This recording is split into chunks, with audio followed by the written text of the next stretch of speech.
Bharatiya Janata party पहले देश की जनता को टीकाकरण की जो जवाबदारी उनकी है उसका जवाब दे। भारतीय जनता पार्टी बढ़ती महंगाई पे जवाब दे। भारतीय जनता पार्टी देश में बढ़ती जो संख्या है अनएम्प्लॉयमेंट की उसका जवाब दे। और भारतीय जनता पार्टी जो पेट्रोल डीजल के रोज दाम बढ़ रहे हैं उसका जवाब दे। फिर इस तरीके की बातें पे गौर फरमाए और जवाबदारी मांगे उन लोगों से जिन्होंने इस तरीके के कमेंट किए हैं। आर्टिकल 370 जब पंडित जवाहरलाल नेहरू जी ने भी ये एक स्पेशल प्रोविजन किया था, उन्होंने भी उसको एक टेम्पररी मूव बताया था।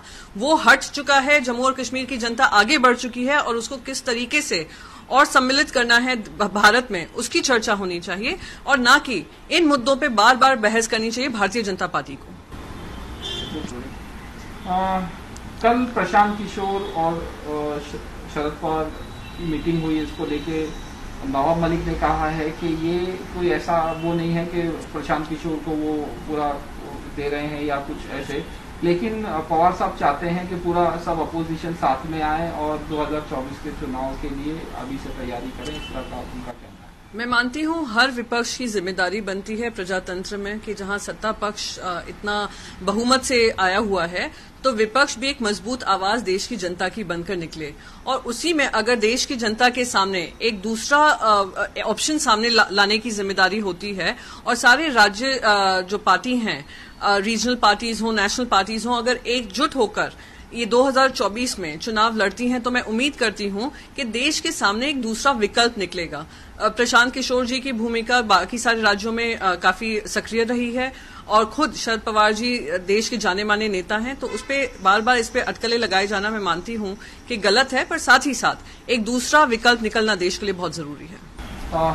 मुकुल रॉय टीएमसी में वापस आ गए हैं, उसको लेकर बीजेपी की तरफ से भी बयान आया, क्या कहना चाहिए? मैं मानती हूं बहुत ही दुर्भाग्यपूर्ण बयान है भारतीय जनता पार्टी की तरफ से मुकुल रॉय जी को लेकर। मुकुल रॉय जी जब उनकी पार्टी में आए थे तो उनको क्लीन चिट के साथ साथ उनसे उनकी बारे में बहुत सारी तारीफें की थी। उनको vice president, Bharatiya Janata party का नेशनल वाइस प्रेसिडेंट बनाया था। और अब इस तरीके की बयानबाजी करना जो कि एक इसी मॉडल के अंतर्गत जो दूसरी राज्य पार्टी कर रही हैं, वो दिखाता है कि भारतीय जनता पार्टी दूसरों के नाम पे अपनी राजनीति बढ़ाती है और जब वही स्ट्रैटेजी दूसरे अपना रहे हैं तो उनको दुख होने लगता है, दर्द होने लगता है, इस तरीके की भाषा का इस्तेमाल करने लगते हैं। स्पष्ट हो गया है कि भारतीय जनता पार्टी की स्ट्रैटेजी एकमात्र है कि दूसरों को अपने पास लाएंगे और जब वो उनको छोड़कर चले जाते हैं तो उनके बारे में इस तरीके की बयानबाजी करेंगे। जेपी नड्डा और अमित शाह प्रधानमंत्री से मिले। अब कहा जा रहा है कि यूपी में कैबिनेट में फेरबदल होगा, केंद्र में भी कैबिनेट में फेरबदल होगा, क्या कहना है? उनके खुद के घरों में आग लगी पड़ी हुई है और वो दूसरे राज्यों में अपनी नाक घुसाने का काम करते रहते हैं। उत्तर प्रदेश में आए दिन खबर आती है किस तरीके से असंतुष्टि का माहौल बना हुआ है चीफ मिनिस्टर को लेकर। हमने कर्नाटका में भी यही देखा, हमने यही मध्य प्रदेश में ये स्वरूप देख रहे हैं। तो भारतीय जनता पार्टी जो दूसरे राज्यों में काम करने का कोशिश कर रही है, वही स्ट्रैटेजी अब उनके खुद के लोग अपना रहे हैं। तो इसी से समझ में आता है क्यों भारतीय जनता पार्टी देश का ध्यान दूसरी तरफ करना चाहती है। तो ये जो भी सारे फेरबदल हैं, कैबिनेट रीशफल है, ये हर बार ये बात उठती है फिर वापस दब जाती है। वैक्सीन कहा जा रहा है कि ये जो वैक्सीन का टाइम बढ़ाया गया है उसको लेके सवाल उठे जा रहे हैं, लेकिन सरकार की तरफ से कहा जा रहा है कि इसमें कोई प्रॉब्लम वाली बात नहीं। क्या कहना चाहिए? दुनिया भर के सारे एक्सपर्ट्स जिन्होंने कोविड की महामारी में काम किया होगा, सभी इस पे सवाल उठा रहे हैं कि क्यों इतना बड़ा गैप कर दिया है। 3 महीने का गैप हो चुका है दूसरे डोज के लिए, तो इसको रिविजिट करना जरूरी है। और खास करके जब एक ऐसा वायरस जो इतना कंटेजियस हो गया है तो उसको काबू में लाना जरूरी है।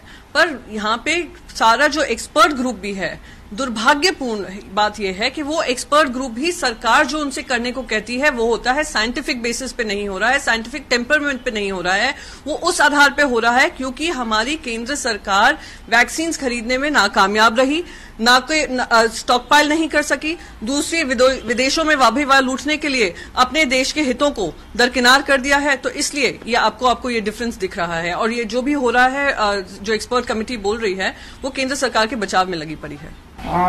किसानों की तरफ से कहा गया है कि 26 जून को राजभवन का घेराव करेंगे, इस तरह से दिखाने के लिए कि हमारे प्रोटेस्ट को लेके क्या। किसानों की मांग इतने महीनों से उनकी सुनवाई नहीं हो रही है। ये वही किसान हैं जिनके बलबूते पर और जिनके मत पे खुद प्रधानमंत्री नरेंद्र मोदी जी आए थे जब उन्होंने कहा था 2 गुना उनकी इनकम करेंगे और उनके एमएसपी बढ़ाएंगे, और फिर भी जब ये कानून लाया गया जो कि हर स्टेट गवर्नमेंट का प्रेरोगेटिव होता है, केंद्र सरकार उसको जबरन लेकर आई, सबकी आवाजों को दरकिनार किया और वो अब तक लड़ाई लड़ रहे हैं, तो मैं मानती हूं कि ये जो प्रोटेस्ट करने का भी तरीका है डेमोक्रेसी प्रजातंत्र ने उनको दिया है, और वो अगर अपना जो भी दुख है बयां करने के लिए राजभवन जाते हैं, मैं उम्मीद करती हूं कि ये सारी केंद्र सरकार जो अभी सोई पड़ी है उनकी बात को सुनेगी। अगर आपको हमारा वीडियो पसंद आया हो तो इसे लाइक करें, सब्सक्राइब करें और साथ ही बेल आइकन दबाना ना भूलें।